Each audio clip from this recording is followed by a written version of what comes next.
Hello everyone, সবাই কেমন আছো? আশা করি সবাই ভালো আছো। দেখো এখানে একটা বড় বাটিতে আমি দুধ, মানে এক বাটি দুধ রয়েছে। এখান থেকে যে সরগুলো ছিল আমি সেগুলো কিন্তু সব তুলে ফেলেছি। আর তারপরে আমার মনে পড়েছে এই যে আমার তো ভিডিও বানাতে হবে। তো যাই হোক, তোলা হয়ে গেছে। এই যে দেখো সরগুলো আমি এইভাবে তুলে নিয়েছি। আর খানিকটা সর আমার এখানে দুধের সর জমানো রয়েছে। এটা ডিপে ছিল, আমি নর্মাল মানে হতে দিয়েছিলাম একদম সকালে। তো আজকে ভাবছি এই সরগুলো দিয়ে একটু অল্প করে ঘি বানাবো।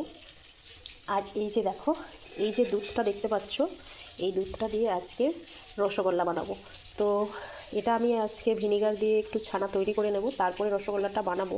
তো চলো আমি আগে এটা ফুটিয়ে নিই, তারপরে ছানাটা কাটাবো। পরপর আমি তোমাদেরকে দেখাচ্ছি স্টেপ বাই স্টেপ কী কী করলাম। আর ভাবছি আজ নলেন গুড় দিয়ে রসগোল্লাটা বানাবো। তো তোমরা ভিডিওটা দেখতে থাকো, আশা করি ভিডিওটা তোমাদের ভালো লাগবে। এই যে সরগুলোর মধ্যে আমি এটা সম্পূর্ণটা ঢেলে নেব। এই যে সরটা নিয়ে ভালো করে ফেটিয়ে নেবো। প্রথমে আমি আজকে ঘিটা বানাবো।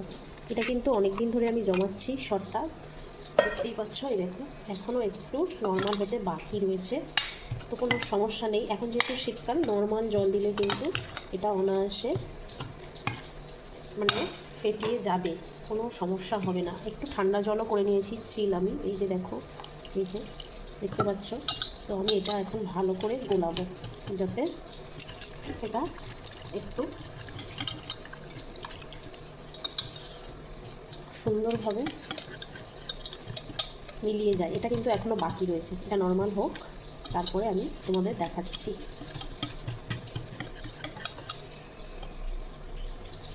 এই যে এভাবে আমি সবটাকে সুন্দরভাবে ফেটিয়ে নেব।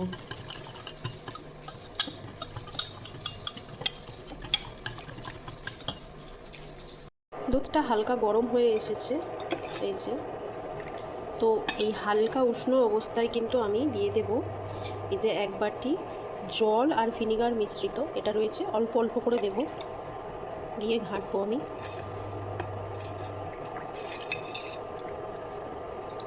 এই জলের সাথে ভিনিগারটা এই কারণেই মেশাই, ডাইরেক্ট ভিনিগার দিলে কিন্তু একটা অন্যরকম ছানা তৈরি হয়ে যায়, যেটা মানে ভালো লাগে না। তো জলের সাথে মিশিয়ে দিলে কিন্তু বেশ ছানাটা ছোটো ছোটোভাবে কি সুন্দর সফট হয়ে তৈরি হয়ে যায়। তো আমি এইভাবে এখন এরকম অল্প একটু সামান্য গাঢ় হয়ে এসেছে অলরেডি, দুধটা কেটে যাওয়ার প্রসেস তৈরি হয়ে গেছে। এই যে দেখো আমি পুরোটা এখন দিয়ে দেবো।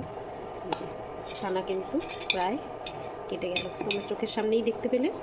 তো এটা আমি এখন একটু ঢেকে রেখে দেবো, আর গরম করব না। ঢেকে রেখে দিলে কি হবে, এটা পুরোটা এক জায়গায় হয়ে যাবে যখন, তখন আমি এটা ভালোভাবে ছেঁকে নেব। ছেঁকে নিয়ে তারপরে প্রসেসটা দেখাচ্ছি তোমাদের। ততক্ষণে ছানাটা এক জায়গায় বসে সেট হয়ে যাক, আর এদিকে চলে আসি ঘি বানানোর প্রসেসে। দেখো, ওই যে রয়েছিল মাখনটা, সেটা কিন্তু একদম ব্যাটার মানে গলে গেছে। আর এটা এইভাবে আমি একটু ফেটিয়ে নিচ্ছি। কারণটা হচ্ছে, একটু ফেটিয়ে নিলে কি হবে, আমার একটু সুবিধা হবে। আর মানে আমি এটা মিক্সিতেই করব। মিক্সিতে করার একটাই কারণ এটা করতে, এইভাবে করতে গেলে প্রচুর প্রচুর সময় যায়। আমি অনেকবার করে দেখেছি এইভাবে, মানে অনেক সময় গিয়েছে। কিন্তু এই একটা প্রসেস, আমি কিন্তু এটা ইউটিউব থেকেই শিখেছি, ভীষণ ভালো। এর মধ্যে আমি একটু জল দিয়ে দেব। এটা গরমকালে হলে কিন্তু একটু ঠান্ডা জল দিতে হবে, আর শীতকালে হলে নর্মাল জল দিতে হবে। একদম বাটার এইভাবে বেরিয়ে চলে আসবে। দেখো কত সুন্দর ঘরোয়া বাটার তৈরি হয়ে গেল। এটা কিন্তু শুধু শুধুও খাওয়া যায়, আর সামান্য একটু লবণ দিয়ে রাখা যায়, বাটার যেভাবে রাখা প্রসেস করা হয়। তবে আমি যেহেতু এটা ঘি বানাচ্ছি, বাটারটা রাখবো না। দেখো কতটা পরিমাণে বাটার মানে হয়ে এসেছে। আর যেহেতু আমি দুধটা মানে সরগুলো জমিয়ে রেখেছিলাম অনেক দিনের, তো এই যে দেখো অনেকটা কিন্তু হয়ে গেছে। আর এইগুলো কিন্তু আমরা ঘি বানাবো না, তার আগে কিন্তু জলে এইভাবে দিয়ে দেব। জলে দেওয়ার একটাই কারণ, আশেপাশের যে গায়ে যে লেগে রয়েছে দুধের জিনিসগুলো, মানে দুধটা সেটা কেটে যাবে, মানে বেরিয়ে যাবে। তারপরেই দুধের যে গন্ধটা সেটা আসবে না ঘি বানানোর পরে। তার জন্যই ওটা একবার ধুয়ে নেওয়া হলো। অনেকে 2-3 বার ধোয়, আমি একবারই ধুয়ে নিয়েছি। আর কড়াইটা দেখতে পাচ্ছ একদম কিন্তু গরম হয়ে গেছে, আগে থেকে আমি বসিয়েছিলাম বলে। কড়াইয়ের মধ্যেই দিয়ে দিলাম, এইভাবে সুন্দরভাবে মেল্ট করে নেব। কত সুন্দর দেখতে লাগছে, তোমরা একবার দেখো। আমার তো ভীষণ ভালো লাগছে। আর বাড়িতে আমি প্রায় সময় এইভাবেই বানিয়ে থাকি বাচ্চাদের জন্য। আগে খুব বানাতাম, মেয়ে যখন আরও একদম ছোট ছিল। এখন একটু বানানো হয় না, কারণ গরুর দুধটা সেইভাবে নেওয়া হয় না, তার জন্যই। আরও একটু অল্প বেঁচে রয়েছে, এর মধ্যে দিয়ে দেবো। বাটারটা ভেবেছিলাম রাখবো মেয়ের জন্য, মেয়ে খুব ভালোবাসে বাটে, কিন্তু তারপরে ও দুধের গন্ধ যেহেতু একটু থাকবে, ও খেতে চাইবে না। তার জন্য ভাবলাম ঘিটাই বানিয়ে নিই। আর এখানে একটা কথা বলার আছে, ঘিটা কিন্তু অনেকে একটু কড়া পাকে জাল দিয়ে লাল হয়ে যায়, সেটাও পছন্দ করে। তবে আমি অনেকবার বানিয়েছি, একবার কড়া পাকেও বানিয়েছি, একবার একটু মিডিয়াম পাক করে বানিয়েছি, কারণ মিডিয়াম পাকেরটা কিন্তু বেশি টেস্ট হয়। এই যে দেখো, তোমাদের সাথে কথা বলতে বলতে প্রায় হয়ে এসেছে ঘিটা। অত সুন্দর কালার, মানে আমি তো দেখে অবাক হয়ে গেছি। শেষমেশ এরকম এসছে। আর এই যে মিডিলের পোর্শনটা, ঘিয়ের মধ্যে যে একটা দানা দানা ভাব থাকে, সেটা কিন্তু অনেকে ওটা কড়া পাক করে বাদ দিয়ে দেয়, কিন্তু আমি ওটা দিইনি। আর ভীষণ ভালো লাগে কিন্তু ওই জিনিসটা থাকলে, আমার তো খুব ভালো লাগে। তোমরা অবশ্যই কিন্তু একবার এইভাবে বানিয়ে দেখো বাড়িতে। আর এইভাবে মানে কোনো ছাড়া, মানে নির্ভেজাল জিনিস একটা বাড়িতে বানানো খাওয়া কিন্তু খুব উপকার। আর এই যে দেখো, একদম রেডি হয়ে গেছে একটা ছোট্ট কৌটো। এটা কফির কৌটো ছিল, এর মধ্যেই আমি ভরে রাখলাম। তো দেখো, ঘি বানানো রেডি। চলো এবারে আসি মিষ্টি তৈরিতে।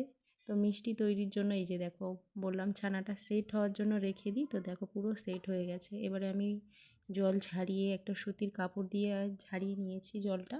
তারপরে কিন্তু এবারে মাখার পালা। এইখানেই একটা বিশাল টাফ ব্যাপার, মানে যতটা ভালো ময়ন দেওয়া যাবে ততটা ভালো রসগোল্লা হবে, মানে ততটা নরম হয়। আর এইভাবে ঠিক যতটা এইভাবে করলে কিন্তু খুব তাড়াতাড়ি হয়ে যায়, মানে সফট হয়ে যায়। আমি এইভাবে করে নিয়েছিলাম। আর এইভাবেই করতে মানে খুব তাড়াতাড়ি শিগগির যেমন সফট হয়ে এসেছে, তোমরা কিন্তু চোখের সামনে দেখতেই পাচ্ছ। আর কোনো কোনো রকম কিন্তু একটু মানে যে ডেলা ডেলা ভাব ওরকম থাকলে কিন্তু রসগোল্লাটা ফেটে যাবে, তার জন্য এইরকম প্রসেসে করা হয়েছে।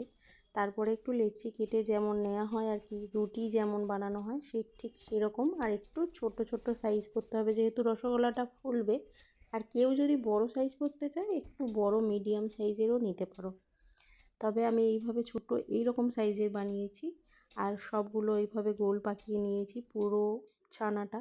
তো তারপরেই আমি একটা শিরা বানাবো, তার জন্য নিয়ে নিয়েছি প্রথমে একটা কড়াইতে নিলাম একটু চিনি আর একটু এলাচ, কয়েকটা এলাচ দিয়েছি। চিনিটা যে যার টেস্ট অনুযায়ী, অনেকে খুব চিনি পছন্দ করে আর অনেকে একটু মিডিয়াম। আমি একটু মিডিয়াম দিয়েছি, খুব রসগোল্লাটা মানে খুব মিষ্টি হয়ে গেলে একদম খেতে ভালো লাগে না, তার জন্য একটু মিডিয়াম সাইজ মানে অল্প করে দিয়েছি।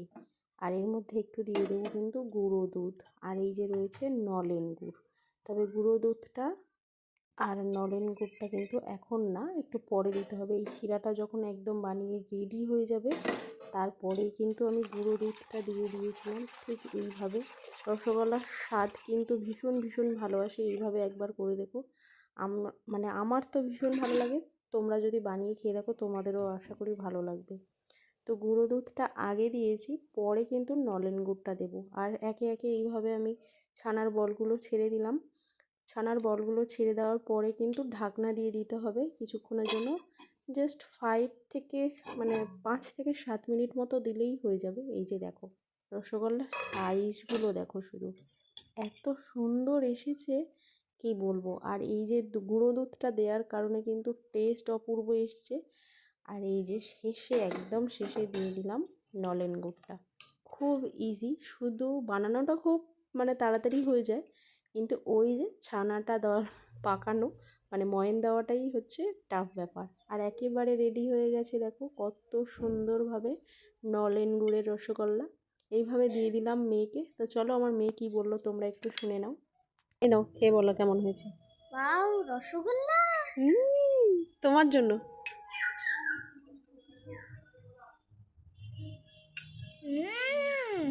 খুব টেস্টি হয়েছে মা। এটা কিন্তু নলেন গুড়ের।